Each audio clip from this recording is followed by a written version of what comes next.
ఒక జన్మంతా చెయ్యవలసిన సాధన ఒక్క శివరాత్రి నాడు చేస్తే చాలు. ఇక ఇంతకన్నా నువ్వు ఉపాసన చేయడానికి తేలికైనటువంటి రోజు రాదు. ఎందుకని? ఆయనే జ్ఞానజ్యోతిగా ఆవిర్భవించాడు.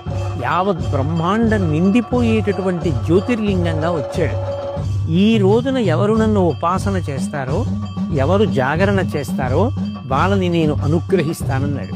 84 లక్షల జీవరాశులలో దేశకాలములను తెలుసుకొని, ఆ తిథి యొక్క గొప్పతనాన్ని తెలుసుకుని ఉపాసన చెయ్యగలిగినటువంటి శక్తి ఎవరికి ఉంటుంది?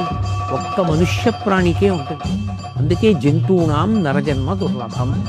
అటువంటి నరజన్మ ఎత్తిన తరువాత మరి మహాశివరాత్రి లాంటి పర్వదినాన్ని విడిచిపెట్టేసుకుంటే దాని వలన ఎంత ఉపాసన కోల్పోయాం.